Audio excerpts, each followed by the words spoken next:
नमस्कार, मी दीपाली दीपास किचनमध्ये आपल्या सर्वांचं स्वागत करत आहे।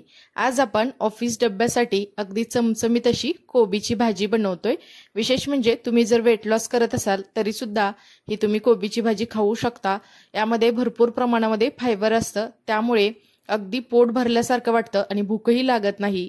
किंवा ऑफिसच्या डब्यासाठी सुद्धा तुम्ही कमीत कमी वेळेमध्ये मस्त एकदम टेस्टी अशी कोबीची भाजी अगदी कमी साहित्यामध्ये बनवू शकता। एकदम मस्त होते। चला तर मग आपण वेळ न घालवता रेसिपीला सुरुवात करूयात।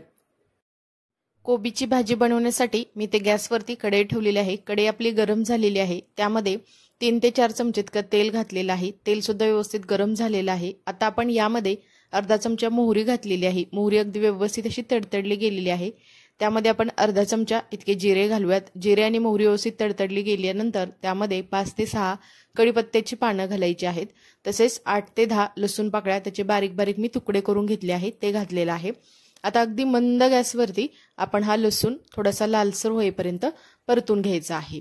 तर इथे तुम्ही बघू शकता लसूण अगदी व्यवस्थित असा भाजला गेलेला आहे। त्यामध्ये आपण बारीक चिरून घेतलेला एक मोठ्या आकाराचा कांदा घातलेला आहे। आता कांदा सुद्धा आपण अगदी मऊसूत होईपर्यंत त्याला मध्यम गॅसवरती परतून घ्यायचा आहे। तर इथे तुम्ही बघू शकता आपला कांदा अगदी व्यवस्थित असा परतला गेलेला आहे। त्याचा कलर सुद्धा बदललेला आहे आणि तो अगदी मऊसूत असा झालेला आहे। आता आपण यामध्ये घालूया अर्धा चमचा इतकी हळद घालायची आहे। हळद घातल्यानंतर थोडंसं हळद तेलामध्ये घातल्यामुळे भाजीला आपला अगदी छान असा कलर येतो। आपण याला थोडंसं परतून घेऊयात। त्यानंतर इथे मी मोठा बाउल भरून पत्ता कोबी बारीक असं चिरून घेतलेला आहे। तो कोबी इथे मी घातलेला आहे। आता त्याला अगदी व्यवस्थित असं आपण यामध्ये मिक्स करून घेऊयात। तर तुम्ही ते बघू शकता आपल्या कोबीला अगदी मस्त असा कलर आलेला आहे। त्यानंतर मी ते साधारणतः 2 चमचे इतकी तूर डाळ 10 ते 15 मिनिटे भिजत ठेवली होती। तर ही तूर डाळ आपण घालूयात। तर आपल्या कोबीला अगदी तूर डाळ घातल्यामुळे अगदी मस्त अशी चव येते आणि डाळ आणि कोबीची भाजी खायला एकदम मस्त लागते।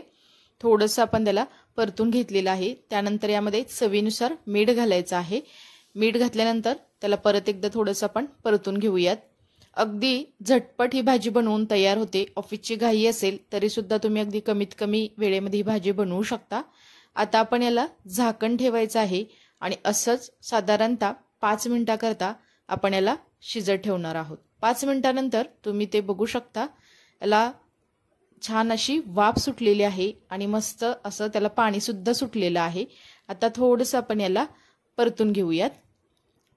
आता यामध्ये आपण घालायचं आहे थोडंसं पाणी, कारण कोबी आपला अगदी व्यवस्थित असा शिजला गेला पाहिजे। आपण जास्त इथे पाण्याचा वापर करणार नाही। अगदी मी साधारणतः 3 ते 4 चमचे इतकंच त्यामध्ये पाणी घातलेलं आहे।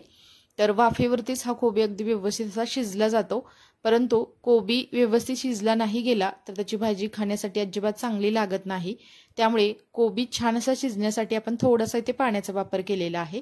आता परत एकदा याला झाकून असंच आपण 2 ते 3 मिनिटाकरता शिजवून घ्यायचं आहे। तर तुम्ही ते बघू शकता अगदी 2 ते 3 मिनिटानंतर आपण पाणी घातलं होतं, ते पाणी सुद्धा या भाजीने चांगलं शोषून घेतलेलं आहे आणि कोबी अगदी व्यवस्थित असा शिजत आलेला आहे। आता याला परत एकदा आपण थोडंसं हलवून घेऊयात। त्यानंतर इथे आपण घालणार आहोत अगदी 1 चमचा इतकं मी लाल तिखट घातलेलं आहे। तर कोबीची भाजी तुम्ही काळ्या तिखटाची करू शकता किंवा हिरव्या मिरचीची सुद्धा बनवू शकता, परंतु आज मी अगदी चमचमीत अशी लाल तिखटाची ही भाजी बनवणार आहे। त्यानंतर इथे मी साधारणतः 3 चमचे इतका शेंगदाण्याचा कूट घातलेला आहे। कूट घातल्यानंतर आपण याला व्यवस्थित असं मिक्स करून घेऊया।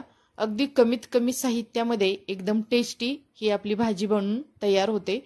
तर तुम्ही सुद्धा या पद्धतीने नक्की भाजी बनवून बघा, एकदम मस्त लागते। थोडंसं आपण यावरती अजून एकदा झाकण ठेवूयात आणि असंच याला 2 ते 3 मिनिटाकरता शिजत ठेवूयात।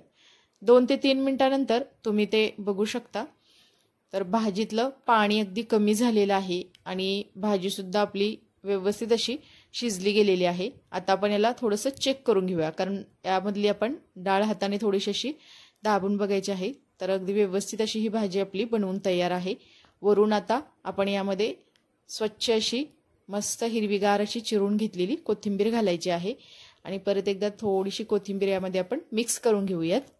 इथे आपली अगदी कमीत कमी साहित्यामध्ये आणि अगदी कमीत कमी वेळेमध्ये तयार होणारी एकदम टेस्टी अशी कोबीची भाजी बनवून तयार झालेली आहे। वेट लॉस जर करत असाल तर ही कोबीची भाजी खाल्लेली कधीही चांगली, कारण यामध्ये भरपूर प्रमाणामध्ये फायबर असतं, त्यामुळे भूकही लवकर लागत नाही आणि पोट भरल्यासारखं वाटतं। ही कोबीची भाजी तुम्ही ज्वारीची भाकरी किंवा चपाती सोबत खाऊ शकता, एकदम मस्त लागते। इथे आपली अगदी चमचमीत आणि एकदम अशी टेस्टी ही कोबीची भाजी बनवून तयार झालेली आहे। तुम्हाला ही रेसिपी आवडली असेल तर तुम्ही सुद्धा या पद्धतीने भाजी नक्की बनवून बघा, कशी झाली हे मला नक्की कमेंट्समध्ये सांगा।